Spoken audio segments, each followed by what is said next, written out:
Good morning students. આજે આપણે ધોરણ 12ની અંદર ગદ્ય 13 મહાત્માના માણસનો અભ્યાસ કરીશું। સાહિત્ય પ્રકાર છે નવલિકા અને લેખિકાનું નામ છે ધીરુબહેન પટેલ। નવલિકાની અંદર મહાત્મા, ત્યાં લોકચિહ્ન તમને આપેલું છે અહીંયા।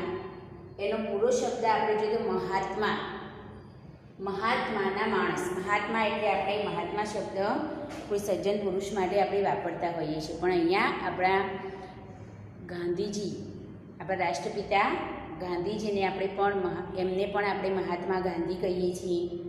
એટલે મહાત્મા ગાંધીજીના સંપર્કમાં જે પણ વ્યક્તિઓ આવે છે એ વ્યક્તિઓ અહિંસક રીતે લડતા થઈ જાય છે, સાદું જીવન જીવતા થઈ જાય છે। સાદો ખોરાક, સાદો પહેરવેશ અને ઉચ્ચ વિચાર, એમના સંપર્કમાં આવતા, એમના સાનિધ્યમાં રહીને વ્યક્તિ ઉચ્ચ વિચાર ધરાવતો થઈ જાય છે। એની વાત આ પાઠની અંદર કરી છે। અહીંયા મણિભાઈ એ ખૂબ ઝઘડારૂ સ્વભાવના, કોઈ એમને સહેજ પણ કંઈ કહી જાય તો એને સહન ન કરતા ઉગ્ર બની જાય, એટલે ઉગ્ર સ્વભાવવાળા હોવા છતાં જ્યારે મહાત્માના એટલે કે ગાંધીજીના અનુયાયીઓના સંપર્કમાં આવે છે ત્યારે એમના વિચારો પણ એટલા બદલાઈ જાય છે। એની વાત કેટલા બદલાઈ જાય છે એની વાત આ વાર્તાની અંદર આપણને સમજાવી છે કે ગાંધીજીના સંપર્કમાં આવ્યા પછી માણસમાં કેવું પરિવર્તન આવી જાય છે। અહીંયા ઉગ્ર સ્વભાવવાળા મણિભાઈ અને એમની પત્ની હીરા, કે જેને ઘરેણાંનો ખૂબ જ શોખ હતો, એ ગાંધીજીના કોઈ અનુયાયીના સંપર્કમાં આવી નથી, છતાં પોતાના પતિ એ રસ્તે સત્યાગ્રહી જેવું જીવન જીવી રહ્યા છે, તો પોતે પણ એટલા એમને અનુસરીને એમના પગલે આગળ વધે અને એ પ્રમાણે એના બધા જ મોજ શોખનો ત્યાગ કરે છે અને એ પણ એ સાદું જીવન જીવે છે। એ બંને પતિ પત્નીની વાત અહીંયા કરવામાં આવી છે। અને જ્યારે મણિભાઈ જેલમાં હતા ત્યારે જેલમાં એમને જ્યારે પણ પોલીસો કે ખૂબ માર મારતા અને ગાળો દેતા તો એમનો સ્વભાવ પ્રમાણે તેઓ ઉકળી ઉઠતા હતા, પરંતુ જ્યારે પણ આ રીતે એમ વિચલિત બની જાય ત્યારે જેલમાં જે ગાંધીજીના અન્ય અનુયાયીઓ હતા એમને મળે અને ગાંધીજીની વાતો સાંભળે એટલે એમનું મન શાંત થતું। અને પછી બાપુને એક સવાલ પણ એમને પૂછ્યો કે હું મૂંગે મોઢે ઘાર ખાઈ લઉં તો જ ભારત માતા આઝાદ થાય? ભારત માતાને આઝાદ કરવા માટે શું આપણે આ લોકોની અન્યાય અસભ્યતાને સહન કરવી પડે અને તો જ આપણી ભારત માતા એમ કે આઝાદ થાય? એમ એ શબ્દોમાં એ કહેવા પાછળ જેનો નિખાલસ ભાવ છે, એ નિખાલસ ભાવથી આપણે ખબર પડે છે કે એ કોઈ મહાન વ્યક્તિ નથી, પણ સામાન્ય વ્યક્તિ છે, સામાન્ય વિચારો ધરાવે છે, છતાં ગાંધીજીની સાથે રહીને એ સાદું જીવન જીવવાનું જે વલણ અપનાવે છે એ ખરેખર બિરદાવવા યોગ્ય છે। એ ગાંધીજીના સત્યાગ્રહીઓની સાથે રહીને જીવન જીવવાનું નક્કી કરે છે ત્યારે ઘરના એના માતા પિતા પણ એને છોડી દે અને એના સમાજના લોકો પણ એની નિંદા કરે છે, પરંતુ એને માતા પિતાની કે સમાજની કોઈ જ પરવા કર્યા વગર ગાંધીજી ભારત માતાને આઝાદ કરાવવાના જે સત્યાગ્રહો થઈ રહ્યા હતા એમાં પૂરતો સાથ સહકાર આપવા માટે એ જે તૈયાર થાય છે એ મણિભાઈના વ્યક્તિત્વને ખરેખર એમ કે ખૂબ જ ઉચ્ચ સ્થાને પહોંચાડે છે। તો સૌથી પહેલાં આપણે લેખક પરિચય મેળવીએ તો ધીરુબહેન પટેલ। હવે જ્યારે તમે લેખક કે લેખિકાનું નામ યાદ રાખો ત્યારે એના સરનેમ સાથે યાદ રાખવાનું, કે જેથી તમને ઘણીવાર સરનેમ અને કેટલાક વિદ્યાર્થીઓ સરનેમ ખોટી લખે અને નામ લેખકનું સાચું હોય પણ એ સરનેમ ખોટું હોય તો પણ એ તમારો જવાબ ખોટો જ બને। એટલે સરનેમ સાથે જ બધા લેખકોના નામ કે કવિઓના નામ તૈયાર કરવાના। જન્મ 29/5/1926। ટૂંકી વાર્તા, નવલકથા અને એકાંકી ક્ષેત્રે યશસ્વી પ્રદાન કરનાર ધીરુબહેન ગોરધનભાઈ પટેલનો જન્મ વડોદરામાં થયો હતો। અધૂરો કોલ, એક લહર, વિશ્રમ્ભક કથા અને જાવલ એમના ટૂંકી વાર્તાના સંગ્રહો છે. વડવાનલ, સીમળાના ફૂલ, વાવંટોળ, વમળ, કાદંબરીની માં, સંશય બીજ એમની નવલકથાઓ છે. વાંસનો અંકુર, આંધળી ગલી, વાંસનો અંકુર, આંધળી ગલી, આગંતુક અને અનુસંધાન તેમની લઘુ નવલકથાઓ છે. પરદુઃખભંજન, પેસ્તનજી, ગગનના લગન તેમના હાસ્યરસના પુસ્તકો છે. પહેલું ઇનામ, પંખીનો માળો અને વિનાશને પંથે તેમના નાટ્ય સંગ્રહો છે. મનનો માનેલો અને માયાપુરુષ એ 2 સંગ્રહો રેડિયો નાટિકાઓ છે. ધીરુબહેને ગૌરી ભવાઈ ફિલ્મનું પટકથા લેખન પણ કરેલું છે.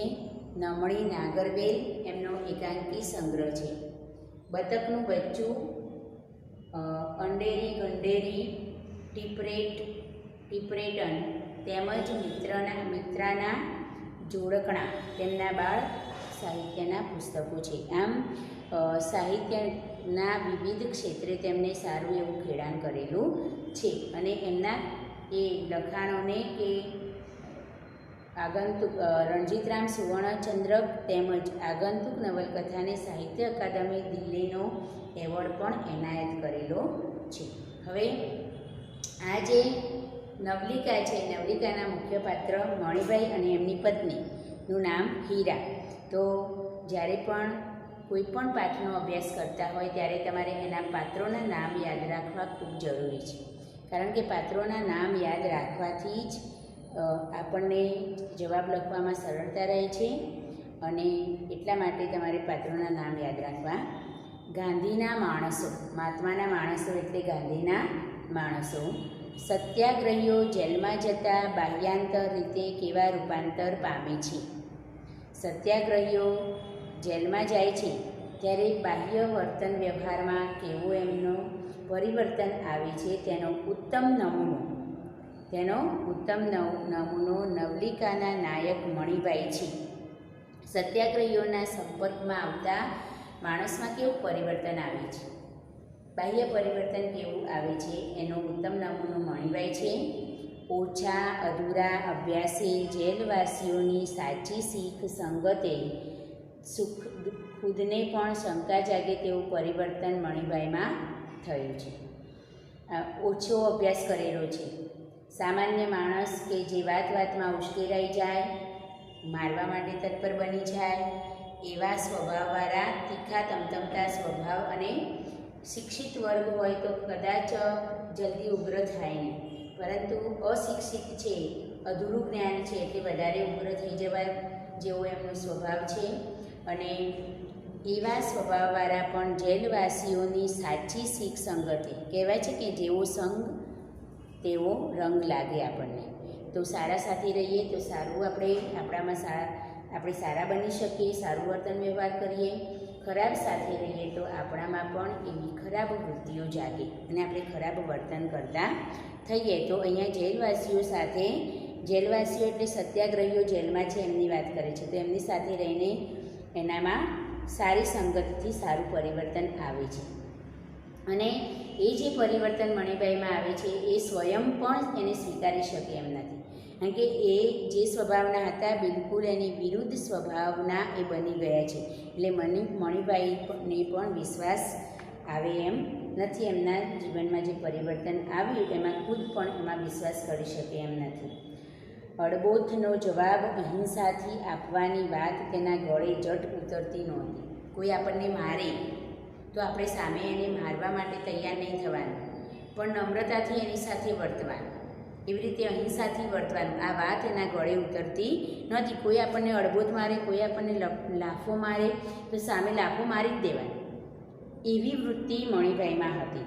પરંતુ ગાંધીજી અને એમના સત્યાગ્રહીઓના સંપર્કમાં આવ્યા પછી મણિભાઈ અડબોથનો જવાબ અહિંસાથી આપવાની વાત તેના ગળે જટ ઉતરતી નહોતી. કિંતુ જેલમાંથી છૂટીને ઘરે જતાં પતિવ્રતા પત્ની હીરાને ખાદી વેશે જોતા જ્યાં તમે ત્યાં હું સાંભળતા જ તે આભો બની જાય છે.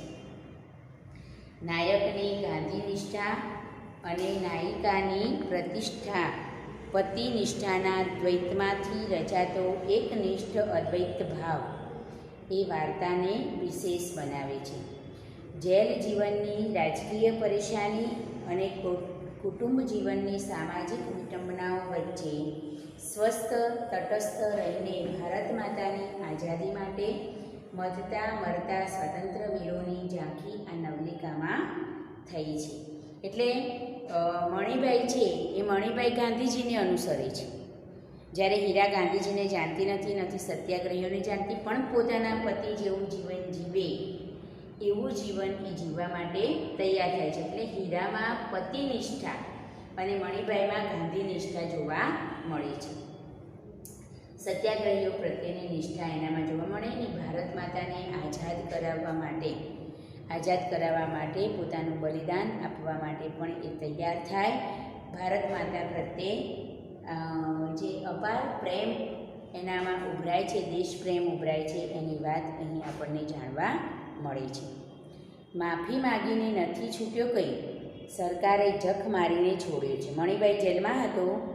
મણિબાઈ જેલમાં છે તો જેલમાં રહીને એનું શરીર એટલું દુબળું પાતળું બની ગયું છે કે શરીર દુબળું પાતળું બનતા જેલરને લાગે છે કે કદાચ આને વધારે સમય અહીંયા રાખીશું તો એને બદલે એની ઠાઠડી એટલે કે એની નનામી જ અહીંયાથી બહાર કાઢવી પડશે, એટલે કે મૃત્યુ પામશે એમ. એના કરતાં એને આપણે છોડી દઈએ. એટલે એ છૂટીને જેલમાંથી છૂટીને પાછું ઘરે આવે છે. એ વખતે એનું જે મનોમંથન થાય છે ને મનમાં, એની વાત આ અહીં શરૂઆતના પેરેગ્રાફમાં આપેલી છે. એટલે મણિબાઈ છે એ એવું કહે છે કે હું માફી માગીને કે કરગરીને કે લાચાર બનીને એમની સામે આજીજી કરીને હું જેલમાંથી છૂટ્યો નથી, પણ સરકારે એટલે કે અંગ્રેજ સરકારે જગ મારીને મને છોડ્યું છે.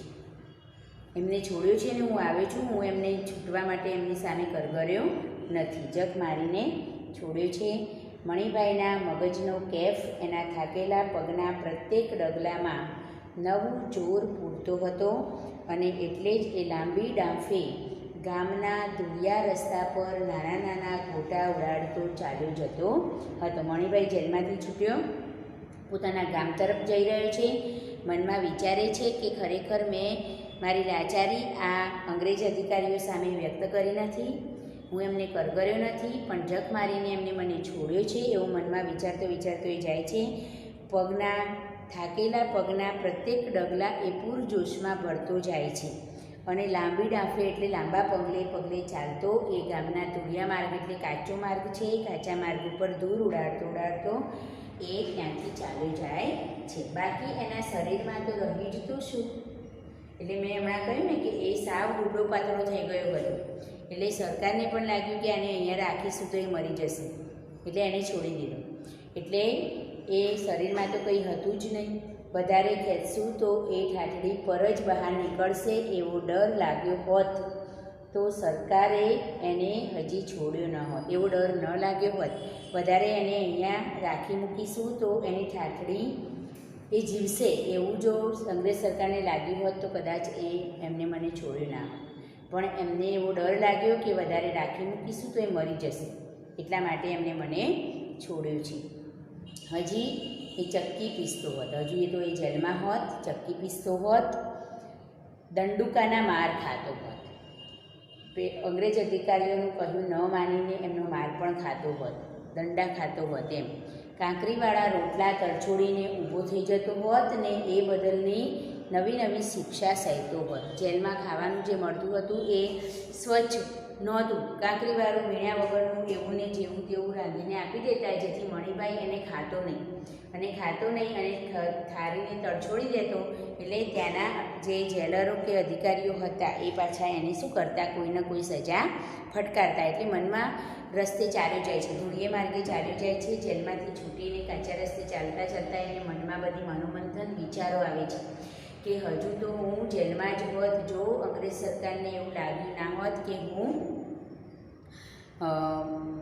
મરી જઈશ, એવું એમને લાગ્યું ના હોત તો કદાચ હજુ તો હું જેલમાં જ હોત અને ચક્કી પીસતો હોત અને કાંકરીવાળા રોટલા તરછોડતા એ લોકોના દંડુકાનો એટલે કે દંડાનો માર પણ ખાતો હોત.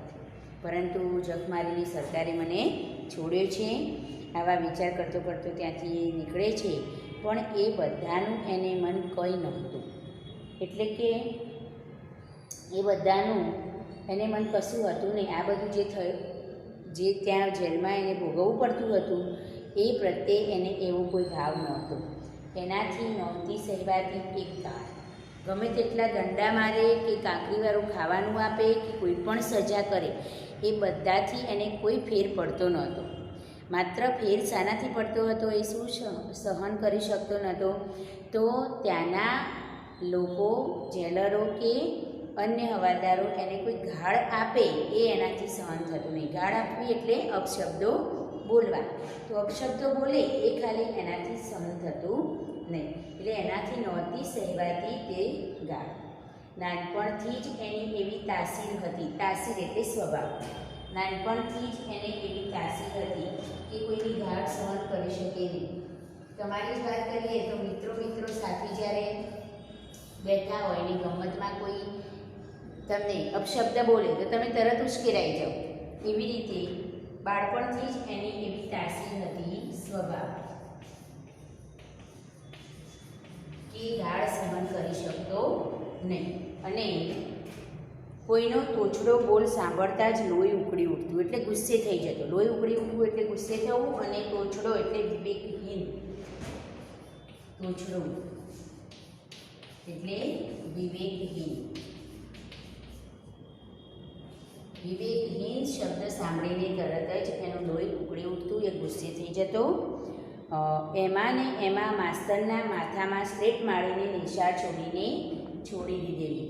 એટલે આવી રીતે આવા ઉગ્ર સ્વભાવને કારણે શિક્ષકે દિવસ કંઈક એને કહ્યું હશે શાળામાં, તો શાળામાં શિક્ષકે કંઈ કહ્યું તો એનાથી સહન થયું નહીં, અને પોતાની પાસે જે સ્લેટ હતી એ સ્લેટ જ શિક્ષકના માથામાં મારીને ઘેર આવતો રહ્યો હતો. એટલે બાળપણથી જ એ એવા સ્વભાવનો હતો એમ કહે છે. સ્લેટ મારીને નિશાળ છોડી દીધેલી. એમાં ને એમાં તો ત્રિભુવન વાણિયાની નોકરી છોડી દીધેલી. આવા સ્વભાવને કારણે એ ત્રિભુવન વાણિયાને ત્યાં નોકરી કરતો હતો, એ નોકરી પણ એને છોડવી પડી હતી. જીગરજાન ભેરુને મોએથી પણ ગાળ ન સાંભળનારો આ મણિભાઈ, અને એને જેલમાં 2% વોર્ડરો ઘડીએ ને ભારે ધમકાવતા. જીગરજાન દોસ્ત હોય પણ જો એ પણ એને કોઈ અપશબ્દ કહે તો એને પણ એ સહન કરે નહીં અને એની સામે જવાબ આપી દે. તો એવા સ્વભાવવાળો મણિભાઈ આજે જેલમાં રહીને ભારે ને ઘડીએ એને ધમકાવતા અને ટોકતા, ઓર્ડરો ઘડીએ ને ઘડીએ સહન કરતો. પાપડના પલકારા જેટલી જ નિયમિતતાથી ગાળ દેતા. જેટલી પાપડનો પલકારો નિયમિત થાય એવી રીતે નિયમિતપણે જ્યારે ને ત્યારે એમ કે ગાળો દેતા, અપશબ્દો બોલતા. મણિભાઈથી એ ન સહેવાતું. મણિભાઈથી આ બધું સહન થતું નહોતું. એ બધું સહન કરી શકે, માર પણ સહન કરી શકે, ભૂખ્યા પણ રહી શકે, ગમે તેટલો મહેનત પણ કરી શકે, કામ ભૂખ્યા પેટે કરી શકે, પણ એ લોકો ગાળ દે, અપશબ્દ બોલે એ એનાથી સહન થતું નહોતું. જંગલી ઘોડાનું ટોળું ધરતી ગમરોડતું દોડી આવતું હોય એવો એક પ્રચંડ આવેગ એના મનમાં જાગતો. જેવી ગાળ સાંભળે, જેવો અપશબ્દ સાંભળે કે તરત જ જાણે ધમધમતા જંગલી ઘોડાઓ દોડતા ધમધમ કરતા દોડી આવતા હોય એવો પ્રચંડ આવેગ એના મનમાં ઉભરાઈ આવતો હતો. ધમરોડતું એટલે ધમધમ અવાજ કરતું.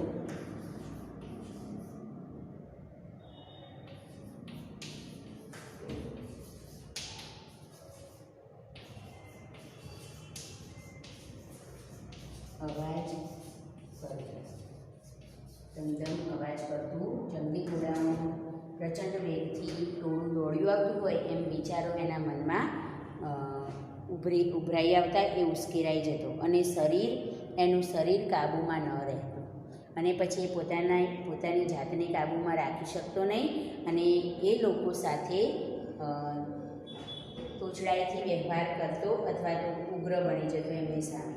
સત્યાગ્રહીની આચારસંહિતાના ચીંથરે ચીંથરા ઉડી જતા એવી વખત સત્યાગ્રહીઓના જે નિયમો હતા, આચારસંહિતા એટલે જાહેર તેમજ ખાનગી જીવનમાં ચોક્કસ નીતિ નિયમોનું પાલન કરવું. આચારસંહિતા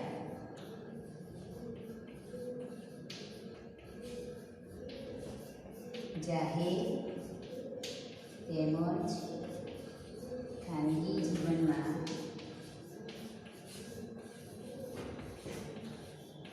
ચોક્કસ નિયમોનું પાલન કરવું.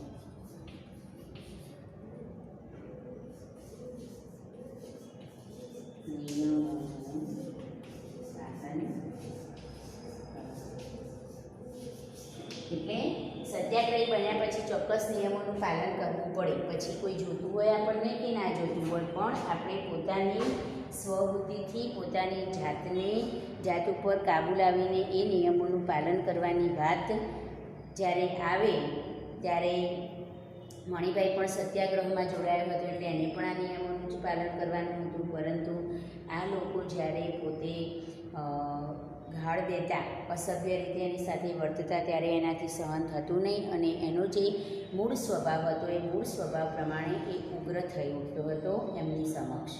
અને સત્યાગ્રહીની જે સંહિતા અપનાવી હતી એના ચીંથરે ચીંથરા ઉડી જતા હતા, એટલે કે તૂટી જતી હતી, એને પાલન કરી શકતો નહોતો. પછી મગજનો કેપ એટલે મગજની મગરૂડી. મગજનો કેપ એટલે મગજના મગરૂડી.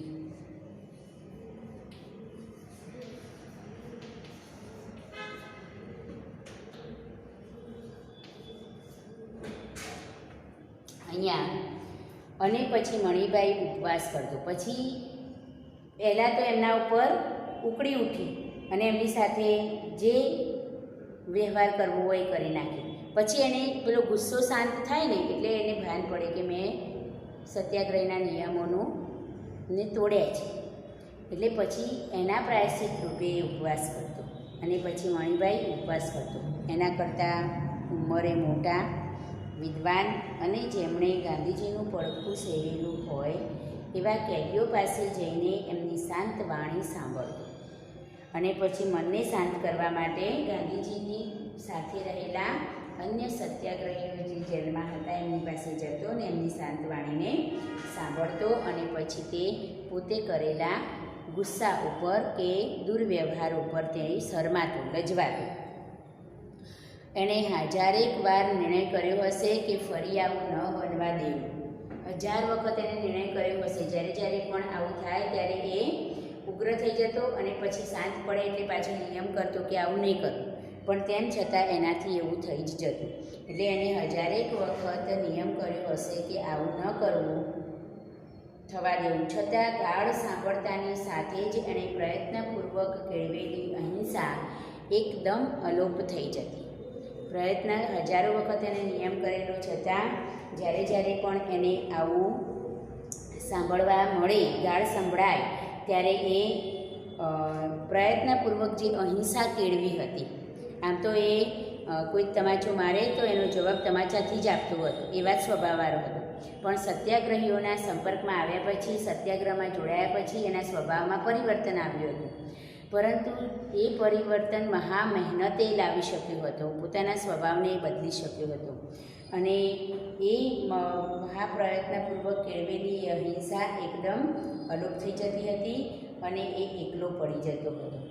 એકલો, અટૂલો, ઓછું ભણેલો એક ધરતીનો બાળ, જેણે બળબડતા બપોરે કે ચોમાસાની હેલીમાં બળદ સાથે બળદ બનીને ખેતર ખેડ્યા છે.